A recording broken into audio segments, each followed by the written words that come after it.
What's up, my good peoples? I appreciate y'all always rocking with me.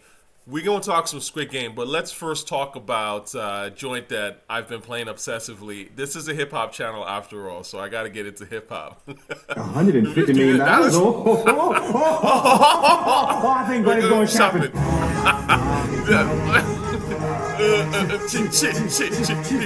I said, oh, my mommy's bouncing. She bouncing me. I said, oh, my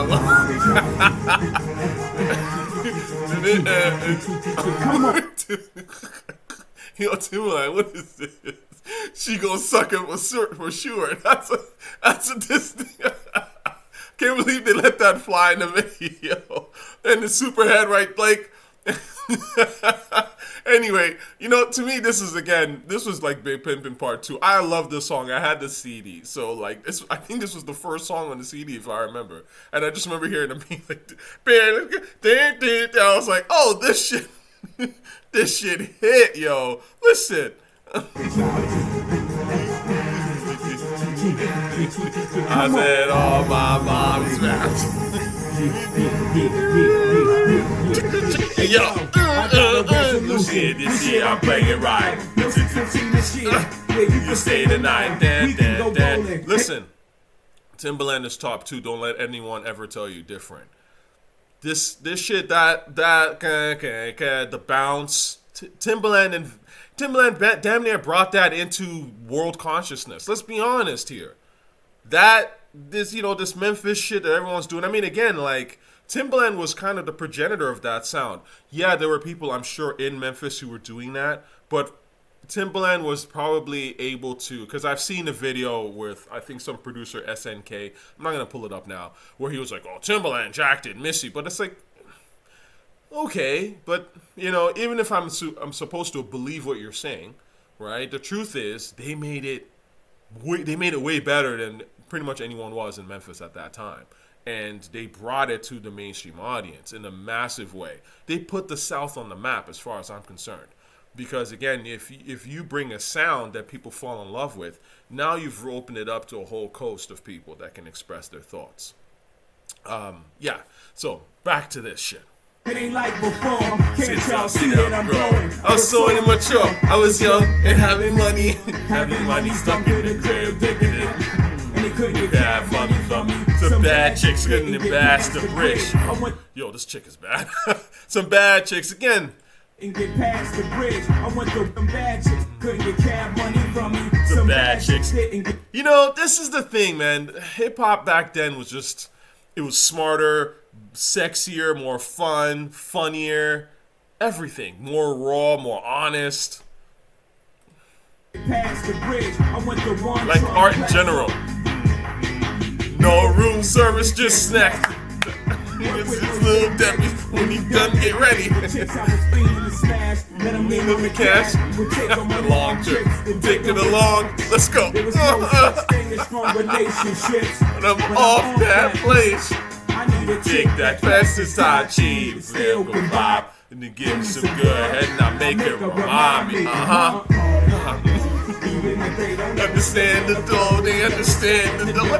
You see, this is the thing when Hope was talking that shit. But what I always think is interesting about these videos is kind of like Dame was there like for comic relief, and it was really dope what Dame would do, right? Big Pimp, and you see all that stuff is funny, right? And it's fun because Jay's whole thing was, and it's really very well crafted because Jay is the ultimate hustler. Like, he makes songs that you bounce and have fun to. But Jay is not the guy that, like, I'm trying to think off the top of my head. You don't really see Jay in the video dancing and all that shit. He's too cool for that. He's the ultimate hustler. He'll have people around him act a fool. But even in the midst of all this chaos, the beautiful women, drunk dudes or whatever, and people having fun, he's still just, he's still expressing himself and still having fun. But he's also just kind of like, look, listen, like, don't get it twisted, like. I'm still the ultimate hustler. I'm still business. Again, that's his image. He sells that image. He sells it really well. Anyway, we're here to talk about Squid Game. Wow, what can I say? So I have talked about Squid Game in the past. You can look up on my channel here, search for Squid Game. I said this was the best TV show in a decade, pretty much like a couple of days after I saw it, the first season. And I saw it like right when it came out. So people know I love this show. I've always loved Squid Game. I thought it was brilliant. I think it's probably, I can't think of a TV show that really has been this brilliant in a way, in terms of like immediate, like just sheer impact and brilliance. Since Squid Game, or I would say even before Squid Game, people talk about Breaking Bad. I think Squid Game is better. Game of Thrones, I think Squid Game is better. What else? There was a glut. There was a while. I would say like the last. I don't watch a ton of TV. Honestly, I'm more of a film guy. But in terms of like before this, a show that just kind of like hit me where I was like, whoa, Chappelle Show, maybe. Right? No, I don't think Squid Game is better than Chappelle Show. Those are completely different. But you get my point. The first season of Squid Game really floored me. And I do think it's definitely the best new TV show in a decade. But I have to say that for a show this groundbreaking, I'm actually really disappointed in the ending. And 3 seasons in, I'm like, what the fuck is going on? I mean, the iconography and things that they do with Squid Game is so brilliant. Like, look at this. I don't know if I Google Squid Game. They must have had some sort of deal with, I don't know, Chrome or whatever, Google, right? This shit is brilliant. Red light, green light. I mean, none of this is forced. It's not like with Game of Thrones and Breaking Bad, where these are, now I know Netflix obviously has money, but my point is that you have to understand, for a show that's not an English show, it's not made in the United States, the core language is not English, for it to come out and crush buildings, right, and be the biggest show Netflix has ever seen is unreal. That means there's something here going on that is not normal. Because this was not some shit where it was like, you must like this, you must like this. Like whether it be CBS or people spending money right away to force this idea that it was classic, like Breaking Bad, right? And again, not to say that Breaking Bad is terrible. It wasn't necessarily a show for me. I did like the pilot on paper. If you want to write TV drama, I recommend anybody read that pilot. Because it's very well written for what it is, if you like that stuff. Breaking Bad never really was my thing. But the point is, this is a show that really and truly, the premise of it is pure genius. And the execution of it is brilliant. But, I say this with a caveat, but 3 seasons in, I'm sitting there going like, this is not going anywhere. And I feel now where I'm like, don't tell me that all this is just pointless killing, right?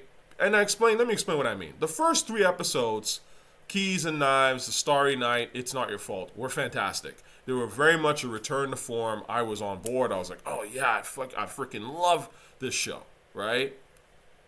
But then the latter 3 episodes, and then just the way that the season 3 ended, it just felt pointless. It felt very much like, oh, okay, so our main character just entered the Squid Game, spoilers, re-entered the Squid Game just to die? Like, what's the point of this, right?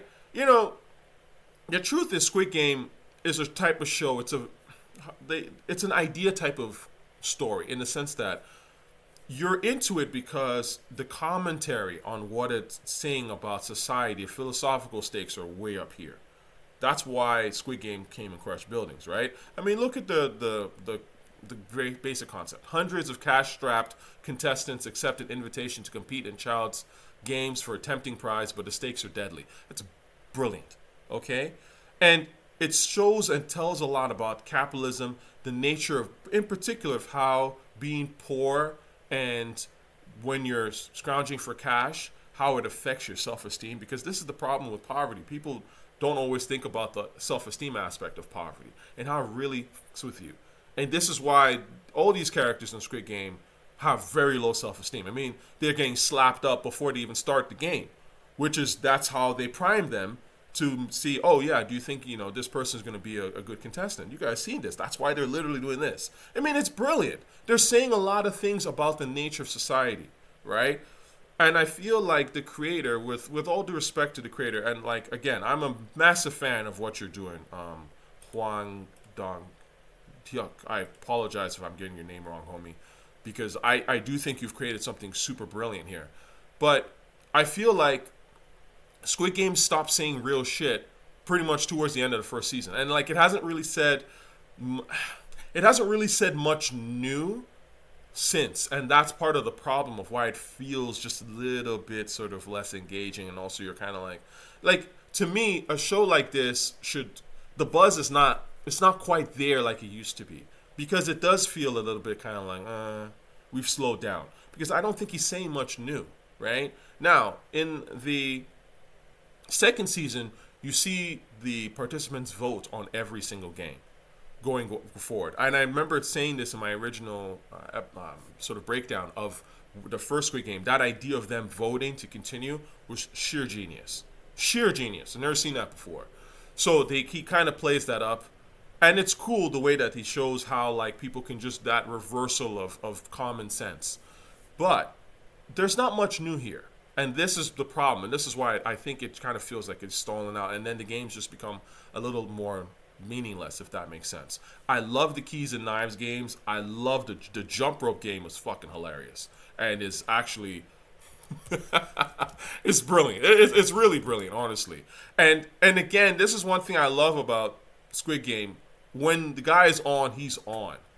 And the way he wrote it, because I was like, okay, does he have the jump rope? And I was like, okay, this seems kind of easy. But the idea of, and again, spoilers, when the first, like the first guy after Jihon, I guess is his name, or whoever the main character, after he makes it, the second guy is like, I'm gonna push people off, and now you have a problem.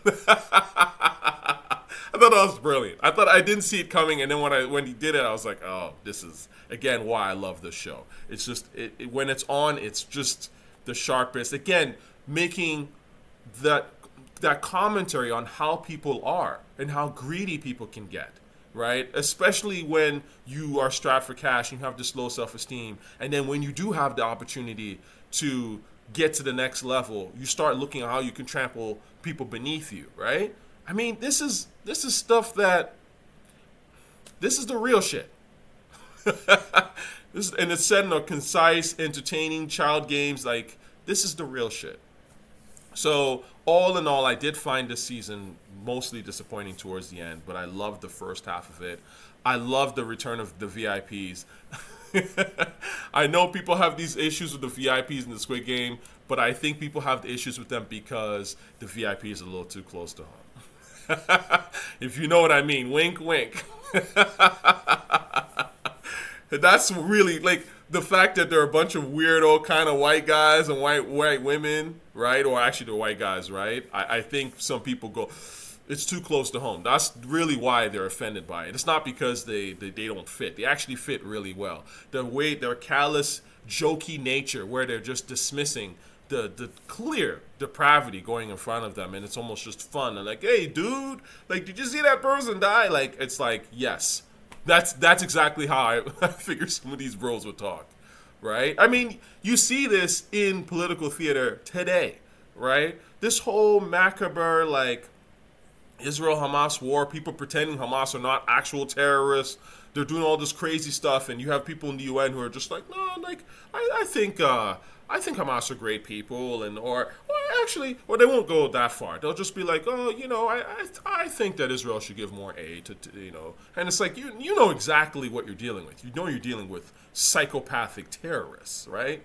And they just excuse it off. So again, people in positions of power can be like that. They can be disconnected from the reality of suffering.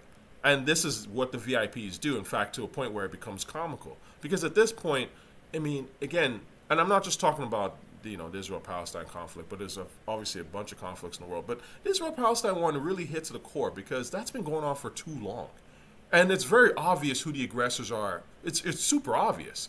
But people in positions of power would rather play these games because they're getting paid and pretend like it's a both sides issue or it's actually Israel. It's like, you do realize that Islam does this everywhere, right? Like, I mean, I'm Nigerian. We are literally dealing with Islamists, jihadis, who are moving across the country to spread Islam, killing and doing all the stuff that Hamas would typically do. This happens everywhere. So again, I like the VIPs, and I think the VIPs are very smart. But I can see they've been toned down a little bit, again, because it was maybe a bit too much of a sore sticking point. But I love that he included them, and he still has them there. So there are things about this show that are great. But again, as I say this, we don't learn anything new about the VIPs, and I felt that by this time, we should know a little more. I'm not saying that he has to expose and play all his entire cards out by season 3. I'm not saying that. But again, there has to be new things. We have to feel like we're moving forward. There's more commentary. If season 3 had shown us at least like maybe one VIP getting exposed and the rest disappear and vanish or something like that, like at least we feel like, oh, we're going down the path, this tunnel with this guy, and we're learning things about the world. I didn't really learn anything new, right? And that's kind of the problem, right? So all in all, I would say that this was like a 7 out of 10, right? Yeah, about a 7 out of 10. Again, for its own standards, right? The first 3 episodes are better than just about 99% of television. So, it's not like Squid Game is trash. That's sometimes, I think, what's interesting about things that are very good. Sometimes people try to almost equate them. They'll go like for example, Matrix Reloaded. I give you an example. People are like, oh, Matrix Reloaded, that wasn't a very good movie. And then they'll say, yeah, I don't know, insert another action movie that is also not a very good movie. But those two things are not equal. The Matrix Reloaded is not a very good movie in comparison to the first movie, which is one of the greatest movies ever made. Right? So like you could make that argument. Matrix Reloaded is a phenomenal movie. It's one of the greatest action movies ever made. Maybe it doesn't quite stack up to the first one, but you're talking about a completely different quality level than, let's say, The Beekeeper. You know what I mean? Like let's be real here. You can't compare these two things. And this is kind of what I'm trying to say. Like, don't get it twisted. Like, the first 3 episodes of Squid Game of this new season are still some of the most compelling shit I've seen from anyone in like 10 years. Okay? So, I will say that. But if you enjoyed the show, let me know what you think. I've been meaning to talk about this, and actually, I will get back to you on some other things I've watched that have actually been very interesting to me. We'll talk about that shortly, okay? Anyways, I love y'all. Thanks for tuning in as always. Peace.